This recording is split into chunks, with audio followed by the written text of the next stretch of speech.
ইনিই হচ্ছেন সেই ব্যক্তি যার অভিশাপের কারণে বিশ্বাসঘাতক মির্জাফর পুত্রের শেষ জীবনে করুণ পরিস্থিতি হয়েছিল। বাংলার নবাবী আমলের ইতিহাসে বেশ খানিকটি অংশ জুড়ে রয়েছে ভালোবাসা, লোভ, লালসা, বিশ্বাসঘাতকতা আর যুদ্ধের ঝঞ্ঝনানি। ইতিহাসের পাতায় স্বর্ণ অক্ষরে লিপিবদ্ধ রয়েছে অজস্র প্রাচীন কাহিনী। সেখানে ইতিহাসকে বারবার সামনে এনে দিয়েছে ভালোবাসা আর ত্যাগের মহিমা। অন্যদিকে কলঙ্কিত আর রঞ্জিত রয়েছে বিশ্বাসঘাতকতা। এমনই একজনের মর্মান্তিক পরিণতির কথাই জানাবো আজ তোমাদের, যিনি চিরকাল বাংলা ছাড়াও বিশ্বজুড়ে বিশ্বাসঘাতকতার সেরা উদাহরণ। তিনি নিজেও এক বিশ্বাসঘাতকের পুত্র হিসেবে বেশি পরিচিত পেয়েছেন। অবলীলায় হত্যা করতেন তিনি। তো বন্ধুরা, চ্যানেলটাতে নতুন থাকার ভিডিওটি যদি ভালো লেগে থাকে একটা লাইক আর সাবস্ক্রাইব অবশ্যই করে দিও। কথিত আছে বাংলার স্বাধীন ও শেষ নবাব সিরাজউদ্দৌলার হত্যার পর এক বিরাট তালিকা তৈরি করেছিলেন মীর মিলন। সেখানে ছিল নবাব সিরাজউদ্দৌলার আত্মীয় স্বজনদের নাম।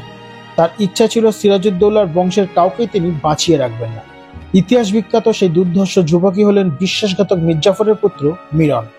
তার পুরো নাম মীর সাদিক আলী খান বাহাদুর, তবে মীর মিরন নামেই বেশ পরিচিত ছিলেন তিনি।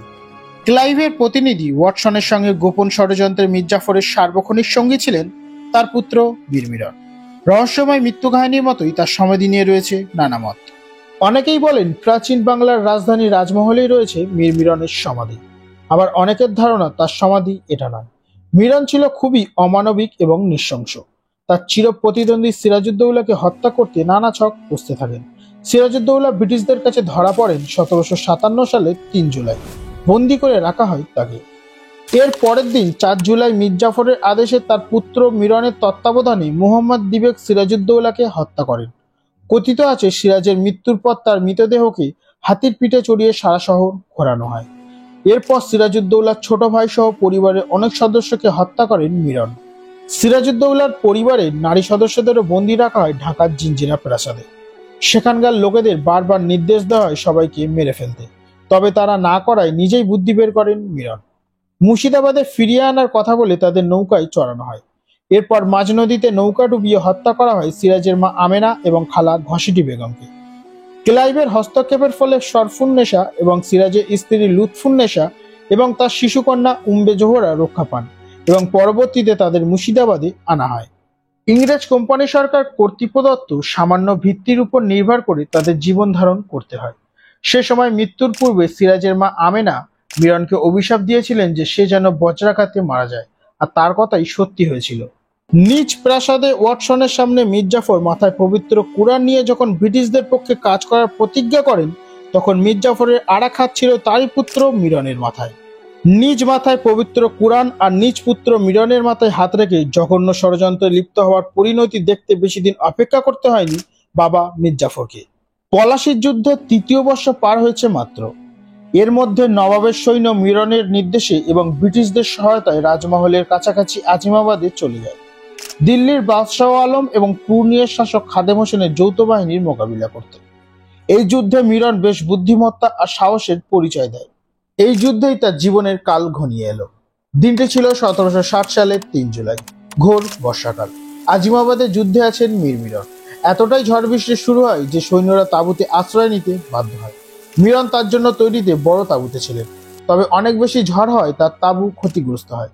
এরপরে ছোট্ট একটি তাঁবুতে আশ্রয় নেন মিরন। সে সময় তার সঙ্গে তার বিশ্বস্ত 2 চাকর ছিল, যাদের একজনের কাজ ছিল মিরনের শরীরে মাসাজ করা আর অন্যজন মিরনকে কাহানি শুনিয়ে ঘুম পড়াতেন। ঘটনার দিন মিরন ঘুমিয়ে গেলে তারাও সেই তাঁবুতে ঘুমিয়ে পড়েন। এরপরেই প্রচন্ড শব্দে শুরু হয় বজ্রপাত। হঠাৎই বজ্রপাতে মিরনের তাঁবুতে আগুন লেগে যায়। মিরনের সঙ্গে থাকা চাকর দুটিও মারা যায় সেই দিন। পুত্রের যে মাথায় হাত রেখে বাবা অপকর্মে লিপ্ত হয়েছিলেন, সেই মাথায় অর্থাৎ মিরনের মাথায় বজ্রঘাত পড়ে। মিরনের বয়স তখন মাত্র 21 বছর। বৃষ্টি থেমে গেলে অন্যরা সেখানে গিয়ে দেখতে পায় মিরনের পুড়ে যাওয়া দেহ। এমনকি তার তরবারিও গলে গিয়েছিল আগুনের তাপে। মিরনের শোয়ার খাটও পুড়ে ছাই হয়ে যায় সেই আগুনে। এইভাবেই মাত্র 21 বছর বয়সেই মারা যান ইতিহাসের কুখ্যাত বিশ্বাসঘাতক মীর মিরন। সেদিন সিরাজের মা আমেনার অভিশাপও যেন ফলে যায়। তবে মিরনের মৃত্যু নিয়ে অনেকেই অনেক সন্দেহ প্রকাশ করেছেন, কেননা ইংরেজদের সঙ্গে মিরনের তেমন বনিবনা হয়নি। তারাও বেশ ভয় পেতেন মিরনকে। তাই অনেকে মনে করেন ইংরেজরা তার তাঁবুতে আগুন দিয়ে তাকে হত্যা করেছে।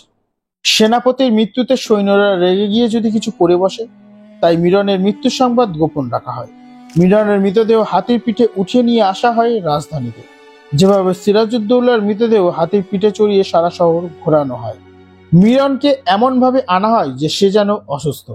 তবে মিরানের মৃতদেহ থেকে দুদিন পরেই দুর্গন্ধ ছড়াতে থাকে, তাই মুর্শিদাবাদে নিয়ে আসা সম্ভব হয়নি। নৌকা করে পানিপথে মিরানের মৃতদেহ আনার ব্যবস্থা করা হয়। অবশেষে মিরানের গলিত মৃতদেহ এসে পৌঁছায় রাজমহলে। শরীফা বাজারের গলিত দুর্গন্ধযুক্ত মিরনকে সমাধি দেওয়া হয়। এই জন্য মুর্শিদাবাদের জাফরগঞ্জে মীর জাফরের বংশধরের নিজস্ব কবরস্থানে মীর মিরনের সমাধি নেই। শেষবারের মতো পুত্রের মুখ দেখারও সৌভাগ্য হয়নি মীর জাফরের। বর্তমানে ঝোপ জঙ্গলে হারাতে বসেছে মিরনের সমাধি। একসময় হবু নবাবের করুণ পরিণতি ইতিহাস বেশ উজ্জ্বল করেই রেখেছে। অন্যান্য ষড়যন্ত্রকারীদেরও হয়েছিল ভয়ঙ্কর পরিণতি। কেউই নিজেদের পাপের ফল থেকে রক্ষা পায়নি। তো বন্ধুরা, ভিডিওটি শেষ পর্যন্ত দেখার জন্য অনেক অনেক ধন্যবাদ। তোমরা সবাই ভালো থাকো, সুস্থ থাকো আর এইভাবে ফ্যাক্ট অফ এন্ডের সাথে যুক্ত থাকো।